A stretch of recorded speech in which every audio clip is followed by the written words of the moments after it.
As 2021 truly gets underway, we are greeted with a brand new wave of crimes without suspects and peculiar mysteries that don't have answers. However, they are just more in a mammoth pile of unsolved cases, many of which have baffled experts and online sleuths alike for decades. Eventually, some of these enduring enigmas will see answers, but the truth is, many will not. In today's episode of Cold Case Detective, we'll be exploring two strange, decades-old mysteries that are still without answers.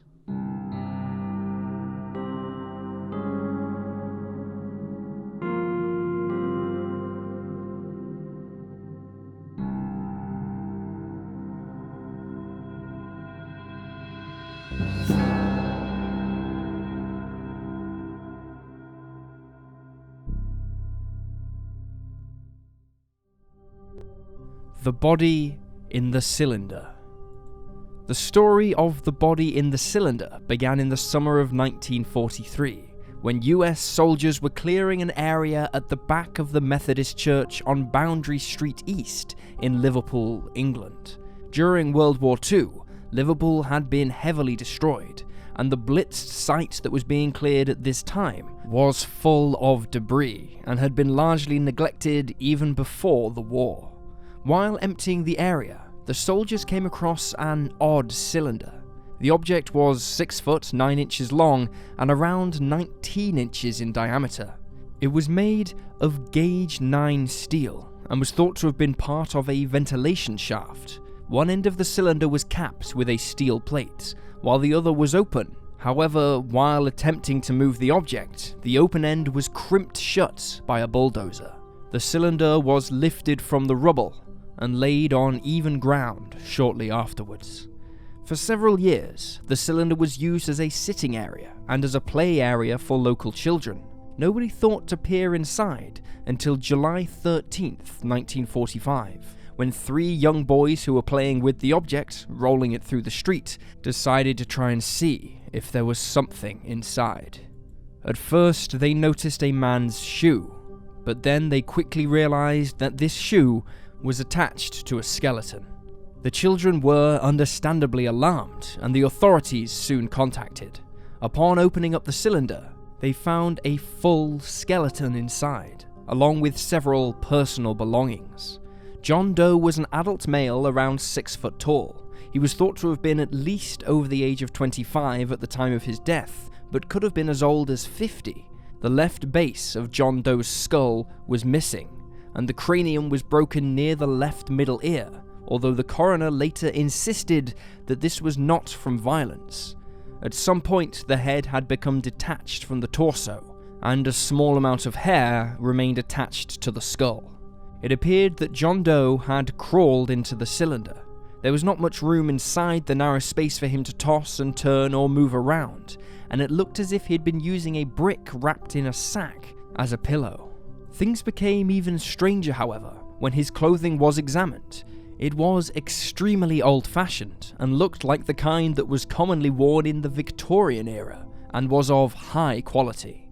The notion that John Doe could have lain in the cylinder undiscovered for 60 years became even more possible when authorities took a closer look at his belongings.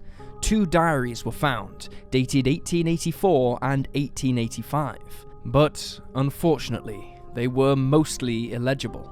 One entry was able to be read, dated June of 1885. It read, "Appointment for 1 p.m. with F.C. Gredy at Cons." Another item discovered with the body was a decayed postcard which was reconstructed by the coroner in 1945. It was postmarked Birmingham, dated July 3, 1885, and was addressed to a T.C. Williams from a Mr. A.E. Harris. This was not the only time the name T.C. Williams appeared. T.C. Williams & Co. appeared on the top of 5 account sheets, 4 of which were unused and all of which were found alongside the body. Other items found with John Doe included a handkerchief, a brooch, a well-worn signet ring, and a green shoe that was flecked with red. There was also a company receipt and a London North Western Railway advice note dated June 27, 1885. On July 19, 1945, an inquest was opened. It was determined that there was no evidence that John Doe was killed in the Blitz, as was initially suspected. It also appeared that the body had been there since 1885 or 1890, although the nature of the man's death was unable to be determined by the coroner, due to the limited resources available at the time. The inquest was officially closed on August 31, 1945, and an open verdict was recorded.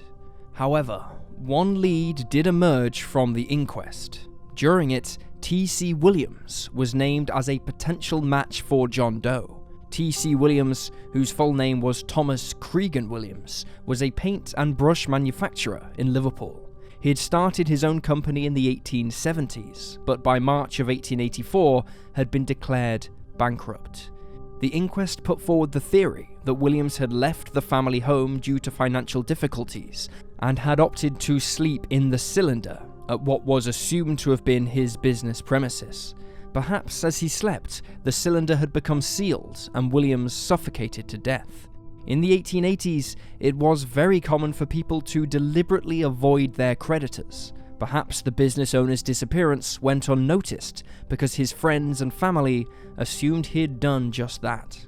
While T.C. Williams' wife's burial records were found, his weren't. Reportedly, Williams drops off the census after 1881. He had one son who was born in 1859. For a short time, the coroner thought that perhaps the body in the cylinder was the son, rather than Williams himself, but this theory was later dismissed as he was considerably younger than the skeleton was estimated to be. The inquiry in 1945 attempted to look for relatives of Williams, but none were ever found. Another theory about the death of John Doe emerged from Reddit users, who suggested that, perhaps if it was Williams, he'd gotten drunk to drown out the stress of his financial issues, and had wound up attempting to sleep in the cylinder, but had died from alcohol poisoning or some other medical issue while inside the object. Others theorized that John Doe had fallen in after reaching for a dropped item and gotten stuck. It's even been postulated that Williams faked his own death to escape his creditors. But after 75 years, the identity of John Doe and what exactly happened to him remains a mystery. The Shark Arm Case.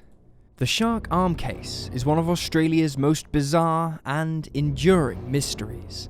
In mid-April of 1935, an aquarium owner and his son caught a 4-meter-long, 1-ton tiger shark just 1.9 miles from the beach suburb of Coogee, an area of Sydney not far from the famous Bondi Beach, and also where this detective used to live.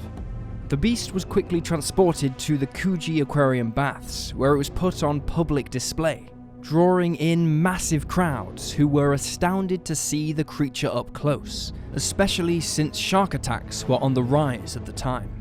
Within a week of the shark appearing at the aquarium, it began behaving oddly, banging onto the glass and swimming in circles low to the ground. Eventually, on April 25th, the creature began to vomit. First it threw up a rat, followed by a bird, and finally, the hand and forearm of a man, with a piece of rope tied about the wrist. The shocked and stunned crowd had no idea what to make of the sick shark, at first assuming that the human remains were fake, but then the aquarium owner alerted the authorities, and it was clear that this was not a prank. It was later discovered that before its capture, the shark had swallowed a smaller shark, which is thought to have consumed the limb. Thanks to the distinctive tattoo of two boxers sparring, the limb was identified as belonging to a former boxer named James Smith, an Englishman born in 1890. James had been missing since April 7th, and his tattoo had been recognized by his brother, Edward. The limb was conclusively identified via fingerprinting, which was a fairly new method of identification at the time, and was a long, arduous process for those involved.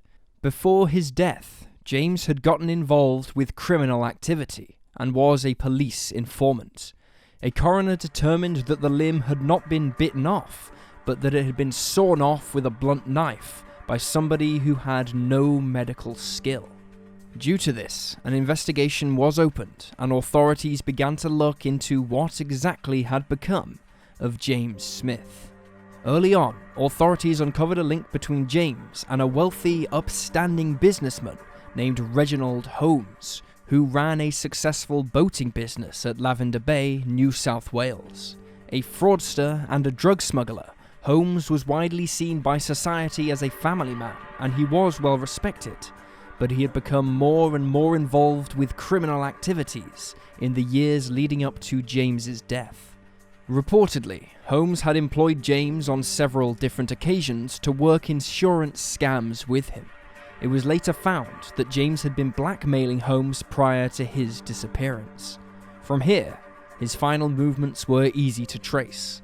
Law enforcement discovered that, on the day he was last seen alive, he had been seen drinking and playing cards at the Cecil Hotel with a man named Patrick Brady, who was an ex-serviceman and convicted forger, and also part of a racket with Holmes and James. Police also found out that Brady had rented a cottage on the day James disappeared. They suspected that this was where he'd been slain. Some reports even claimed that the mattress, along with a trunk, had been replaced in the cottage. Although authorities attempted to find the rest of James's body by searching several locations, including Port Hacking and Gunnamatta Bay, their efforts ultimately proved fruitless. Despite having no body, Brady was arrested on May 16th and charged with the murder of James Smith. Several taxi drivers stepped forward to testify against him, including one who claimed he'd taken Brady to Holmes's address on the day James went missing. The witness described Brady as disheveled. He had a hand in his pocket and wouldn't take it out. It was clear that he was frightened. Meanwhile, officers were dispatched to speak with Holmes, who initially denied knowing Brady. 4 days later, on May 20th, however, he went to his boat shed with a bottle of alcohol and a small caliber handgun and attempted to commit suicide. The attempt failed and merely stunned the businessman, who fell back into the water. After climbing out, he got into his speedboat and began to drive, but he was soon tailed by policemen who saw him driving the vehicle erratically. Holmes led the officers on a chase that was several hours long, before finally surrendering. At this point, he told the police that he thought someone was trying to kill him and had assumed the police were his assailants. However, the authorities were not interested in the tale he was telling. In June of 1935, Holmes decided to cooperate with law enforcement. He claimed that Brady had executed James on the night of the 7th, dismembered his body, and put him in a trunk, which he then threw into Gunnamatta Bay. This style of ocean burial was reportedly and grimly known as a Sydney send-off in crime circles in the 20s and 30s. According to Holmes, Brady then turned up at his house with the severed arm and demanded that he be paid £500, or he'd set Holmes up for the demise of James. Holmes then later disposed of the arm by throwing it into the ocean. On June 11th, late in the evening, Holmes told his wife that he had a meeting. She walked him to his car and saw him off, and that would be the last time she saw her husband alive. The following morning, the businessman was found in his car at Hickson Road, Dawes Point. He had been shot 3 times at close range, and the crime scene had been staged to look like a suicide. However, forensic experts who examined the scene determined that Holmes had been slain by somebody else. He had been due to give evidence at James's inquest later that morning. Despite being the star witness in the case, Holmes was never offered police protection. It is widely believed that Holmes took out a contract on his own life, and that he did this for several reasons. The first is that his family would not receive a life insurance payout if he'd taken his own life. The other is that he wished to spare his family the public disgrace of his conviction. The inquest began on June 12th at the City Coroner's Court.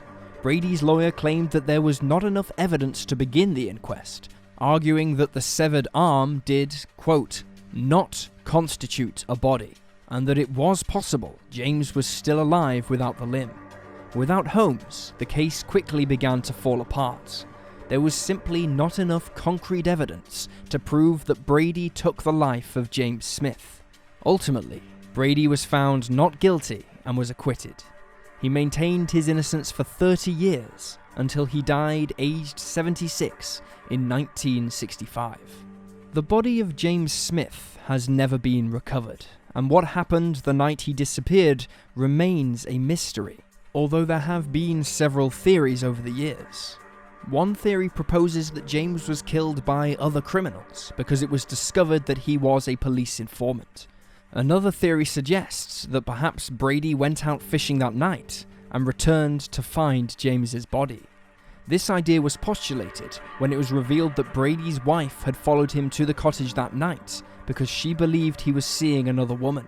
When she reached the cottage, however, she didn't hear one or two voices, but many, as if there was a group inside. A forensic expert later added that it's possible James's body was stuffed into a trunk, but the arms wouldn't fit, and so they were tied to it. One arm eventually dislodged and was eaten by the shark. This would explain why there was rope on the wrist. 86 years have passed since James Smith went missing, and the truth of what really happened to him the night he went missing remains, to this day, a mystery. And there you have the facts. Please leave a comment down below with your own theories and speculations, and remember to like this video and subscribe to support the channel. Thank you for watching.